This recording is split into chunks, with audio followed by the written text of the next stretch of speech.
right, hello and welcome back to Real Seekers. I'm your host, Dale, the Real Seeker, and just wanted to do a quick supplemental show here as sort of a solo post-debate show. So, on a previous episode, I had a very great discussion with Robert L. White from the Robert L. White podcast and show, and also skeptic or physicalist Travis R., who's a first-time podcaster. And we were discussing the topic of substance dualism and the existence of the soul, and going back on the hard problem of consciousness. Really, can we prove that we're essentially non-physical in nature, or are we all physical, and goes back to the brain and that sort of thing. So I thought that was a great way to sort of cap off my original solo series on the existence of the soul, the four-part series. I thought both Robert and Travis were great, and it was an awesome conversation. They're welcome back on my show anytime for any topics that either of them would like to do. And basically what I wanted to do here is just sort of follow up and do a quick after show on one of the topics that I felt I was a little bit weak on, and it's on the meta problem of consciousness. Getting straight into it in that regards, the thing that I have to apologize both to Travis and to the audience for it, because it was my failing, is on the issue of the meta problem of consciousness. And so for me, I'm juggling about 6 to 7 different possible shows right now, plus I got my own stuff going on, working on the cosmological argument. And when Travis initially sent me the David Chalmers article, I saw 56 pages, and I'm not going to have time to go over that. So yeah, I think there was a sort of a deficiency in the discussion on my part in terms of, responding to Travis and giving him sort of a substantive take on the meta problem. And so out of respect to him and for the issue itself, I did want to take some more time after the debate and scan over the article and at least give you guys sort of a synopsis of what is this meta problem, beyond what Travis was able to give us in the show, and give you sort of my take there, just as a gesture of respect. So in terms of the meta problem of consciousness, so this is an article that I've got included in the sources of the blog, and it's an article by David Chalmers, as Travis explained to us in the show there. And so basically, simplistically speaking, what is the meta problem of consciousness?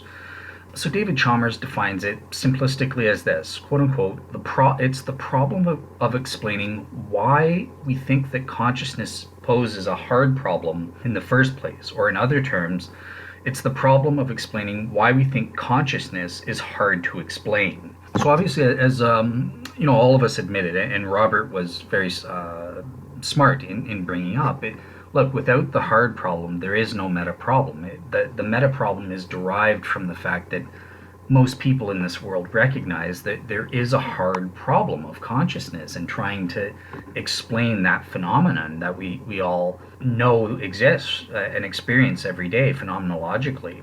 So yeah, I guess sort of echoing what Robert said on the show, that the meta problem proper is really a higher level problem. So we've got the hard problem, and then it's a higher level problem explaining, as Chalmers says, why we have these problematic intuitions, or problem intuitions that are intuitions that there is a hard problem in the first place. And as I said, echoing Robert White, I think his case was brilliant. Yeah, on an intuitionist level, or at the level of properly basic beliefs, we have this knowledge that there is this hard problem.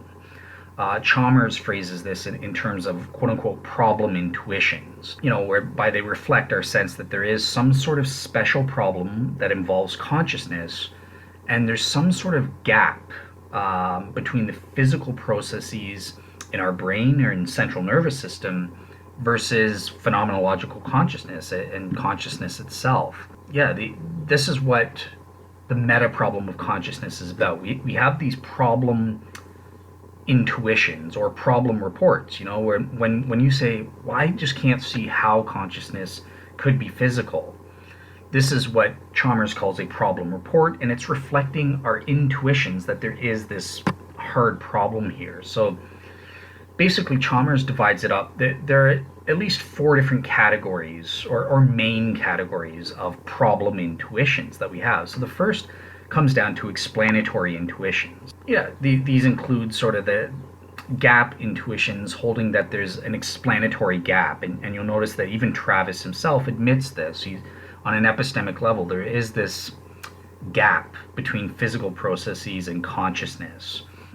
Then there are metaphysical intuitions. So this is where me and Robert will come in. There we have dualist intuitions, whereby we hold that consciousness is fundamentally non-physical. In the form of the soul, that is simple or fundamental in some way.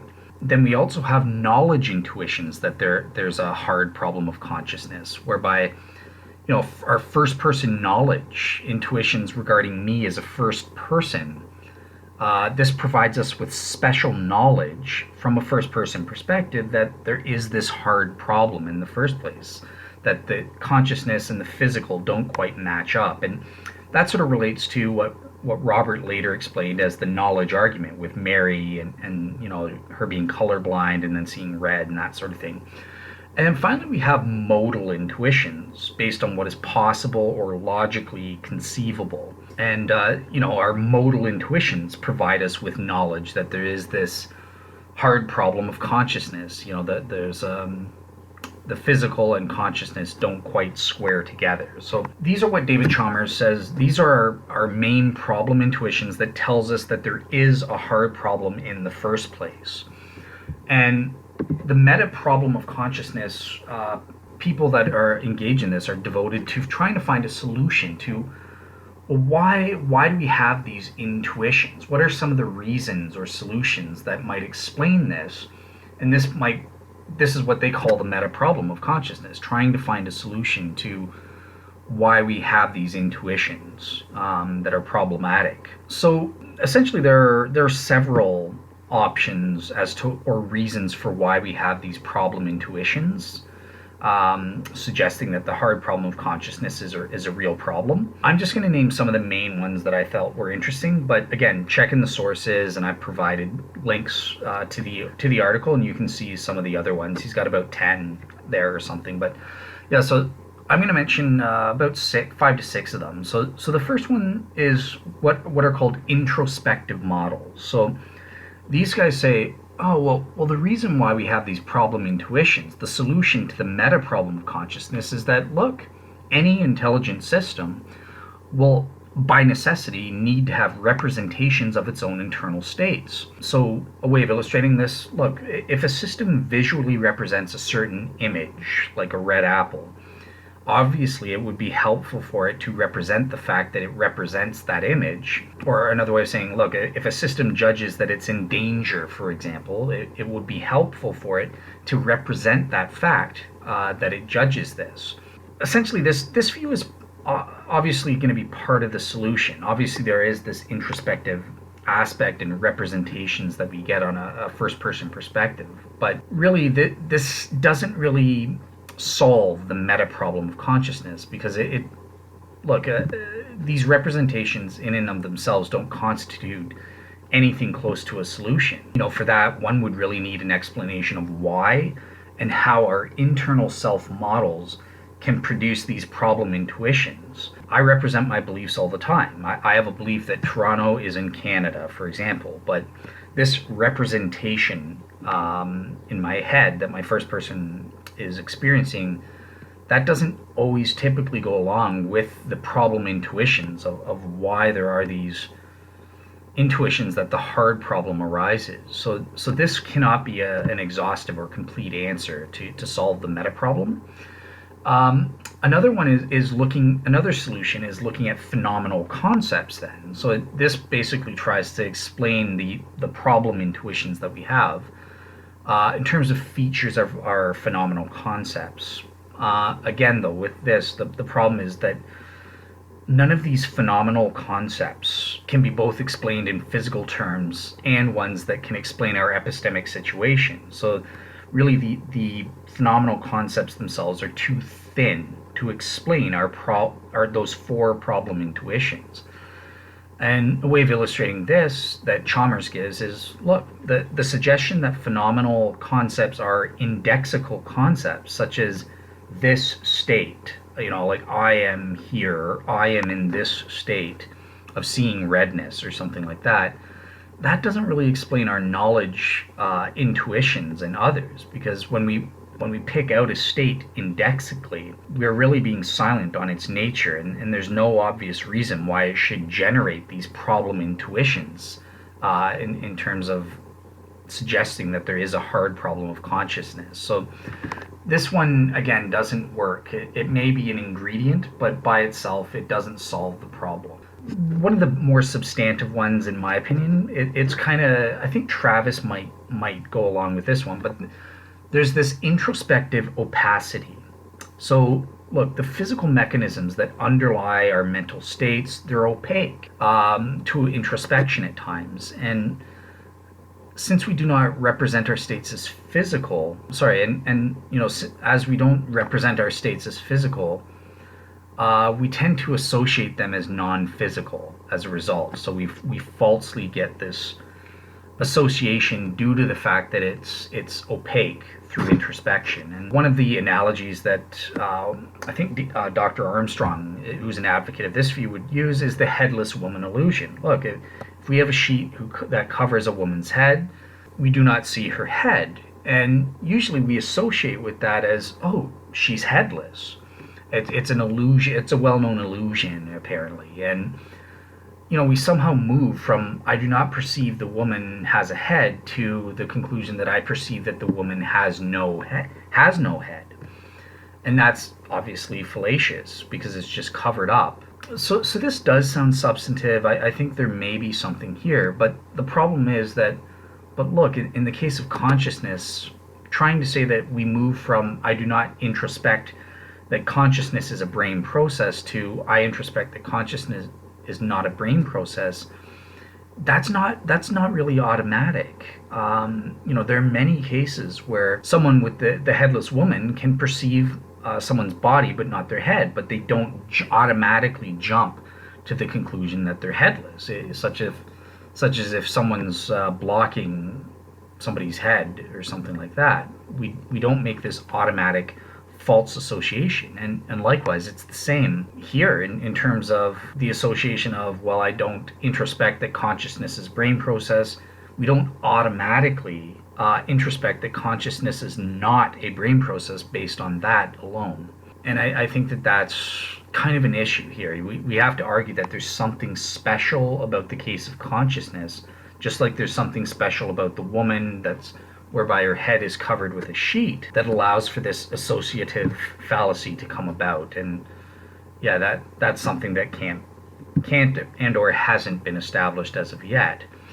Then there's solution number 4. So this is where I think me and Robert are really going to like it. So this is the immediate knowledge reason. Yeah, I basically concur with this. I think this is why we perceive that there is a hard problem. We have this properly basic belief that amounts in a warranted true belief, or aka knowledge in a properly basic way, that there is this hard problem of consciousness, and that these problem intuitions arise as a result of these properly basic beliefs. Now Chalmers himself raises one sort of objection to this, because he tries to say, yeah, but when it comes to beliefs, when you introspect on your own beliefs, that doesn't necessarily generate the problem intuitions that the meta problem is trying to explain. At least not as strongly as phenomenal experiences do. But I just disagree with this. So obviously, in terms of gaining knowledge, that is a warranted true belief, and that in this properly basic way, we do have this immediate or basic knowledge that the hard problem of consciousness is true, and that there's some kind of disjoint between physical processes in the brain and our phenomenal consciousness. But I don't see the fact that knowledge involves beliefs as opposed to phenomenal experiences or something like that as a reason to think that we can't have knowledge, that there is the hard problem of consciousness in this way. Yeah, I don't see this objection as taking away from it at all. As Robert phrased it in the show, It's the come on factor, come on, we know this is true. I like the way he phrased that. I think that's exactly what I was going for when I say it's obvious. We just know that the hard problem of consciousness, that we are not physical. And likewise, by the same token, given that we have certain beliefs about our brain states and how they function, and operating upon that and our properly basic belief that our consciousness is fundamental, and that we can just know the two aren't equated, they're not identical to each other, and know in a properly basic way that there is this hard problem of how the two interact and that sort of thing. So yeah, that's the option that I would go for. Solution. Other solutions are, well, look, there's a phenomenological fallacy.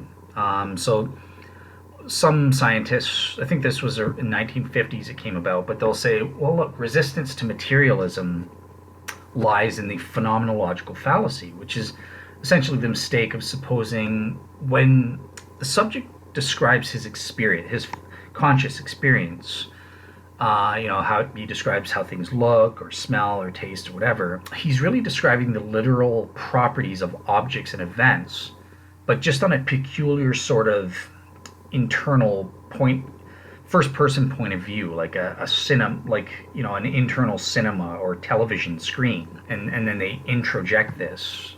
So that's sort of the view. It's well, we have this point of view from being like an internal TV star or something, and that's why we get these problems that arise, these meta problems, in terms of our intuitions that there is this hard problem.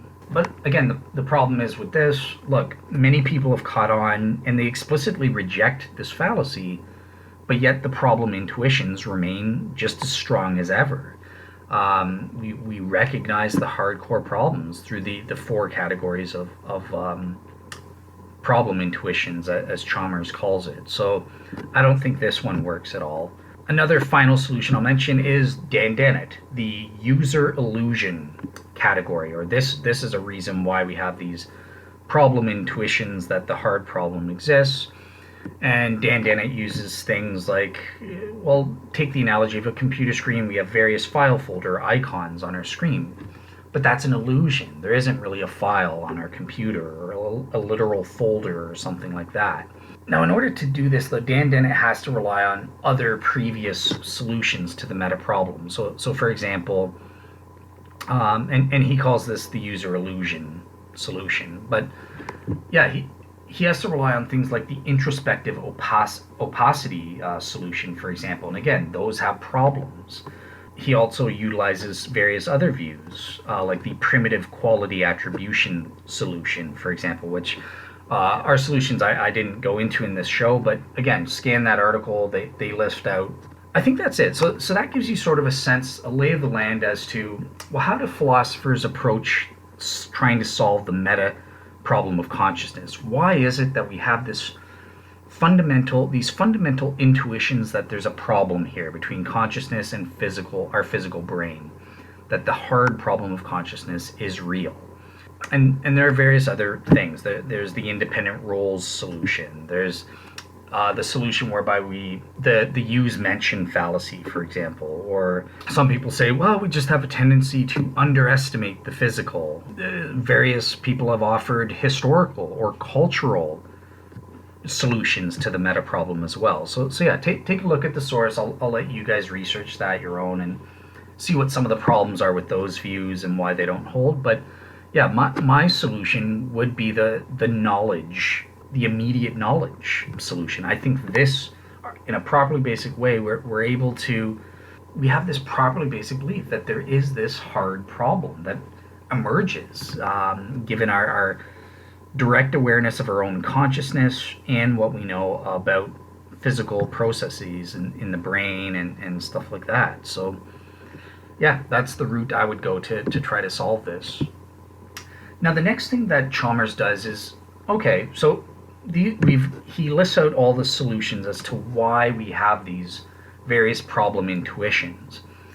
Now, how does he go about integrating that with consciousness? How does consciousness itself relate to these solutions or to the meta problem itself?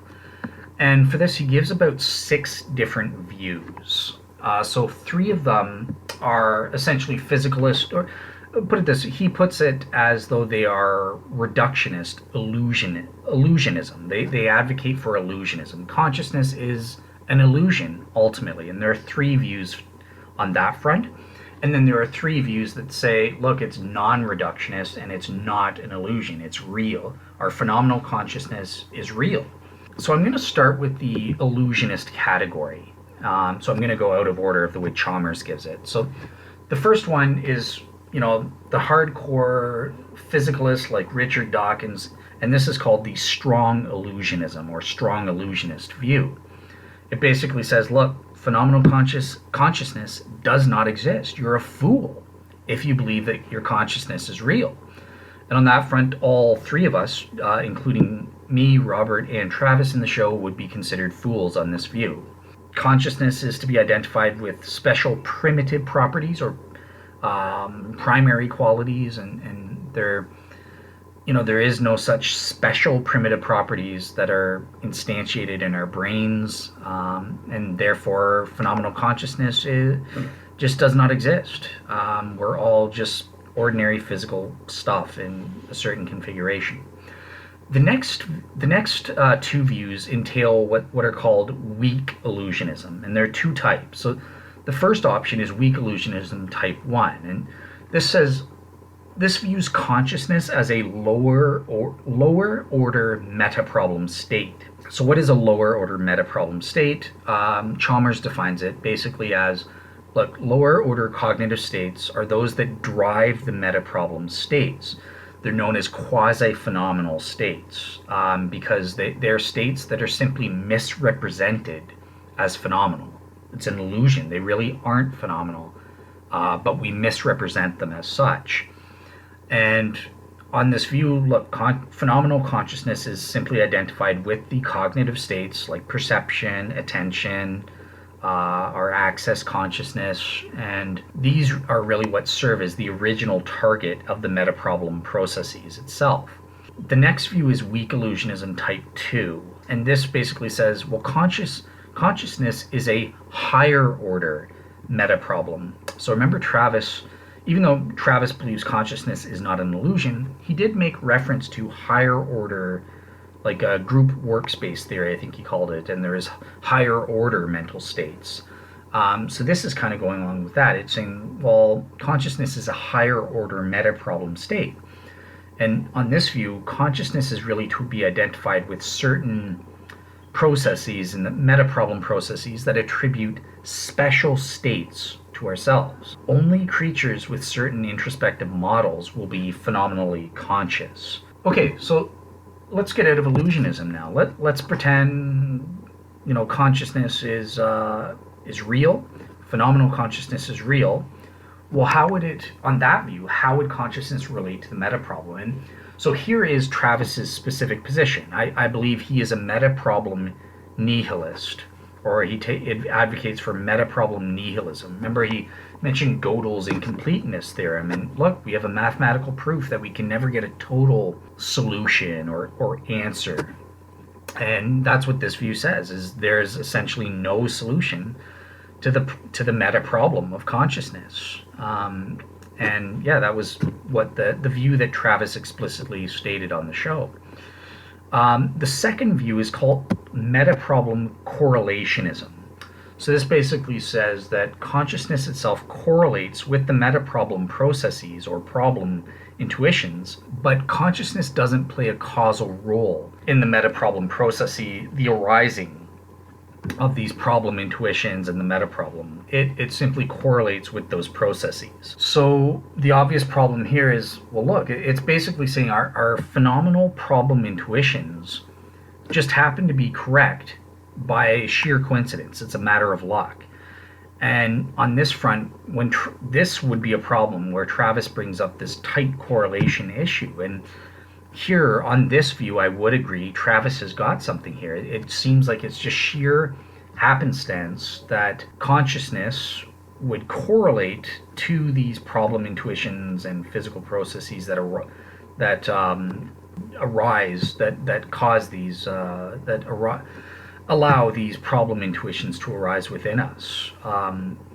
You would really have to have some kind of unknown, deep underlying principle that would connect our first order states to our phenomenal states. But again, there is nothing that we can know of. So, what is the answer then? Well, this is the view that me and Robert would give as substance dualist interactionists, and this is the meta problem realizationism option. And this is the view that David Chalmers himself gives. So on this view, it says, well, look, consciousness realizes the meta-problem processes and problem intuitions because consciousness plays a role in realizing the meta-problem processes and intuitions themselves and our phenomenal consciousness itself. So basically, proponents of this view say consciousness itself helps to realize or to cause these meta-problem processes. So it stands in cause and effect relationships, and they interact in that way. Various people can take panpsychist consciousness proponents can utilize this option through the role of physical dynamics, for example, or substance dualist interactionists would say it takes place through high level dynamics of how the soul interacts with the brain and that sort of thing.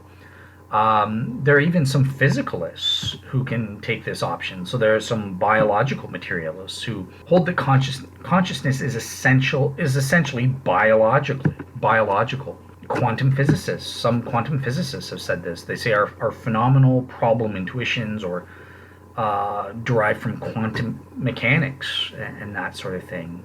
Yeah, I really think this is the option that best explains.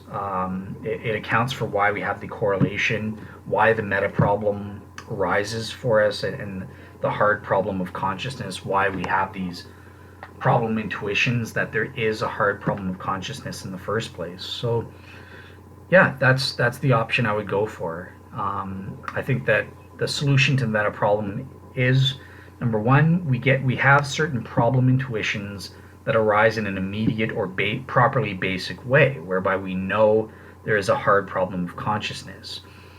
And in terms of solving the meta problem and how consciousness relates to that, I would take the meta problem realizationism option, whereby consciousness itself plays a causative role, i.e. the soul, and it helps to realize. The soul plays some kind of role in realizing the meta problem processes, whereby we recognize we have these problem intuitions and that there is a hard problem of consciousness that needs to be solved. So yeah, I just wanted to go over that for your thing, for out of respect for Travis, because I didn't feel I did a good job in the show. So I hope you guys found that helpful and got sort of a lay of the land as to what this meta problem is. As I said, it was new for me and Robert, so yeah, it was good for me to take some time and kind of hunker down and come to grips with where, what's the conceptual map of this thing, and what are the different positions, where do people stand, where would I fit in, as best as I can understand the problem and that sort of thing based on my quick reading within the last 1 to 2 days there. Yeah, I hope that was helpful. All right, have a good week, everyone. And yeah, like I said, I'm looking forward to having. I have a couple bigwig Christian, well-known Christian apologists coming onto my show to discuss various topics. So hopefully that will come up soon, by the end of this week. And in the meantime, I might post up some Shroud solo shows for you guys or something like that. So, all right, take care. Bye-bye.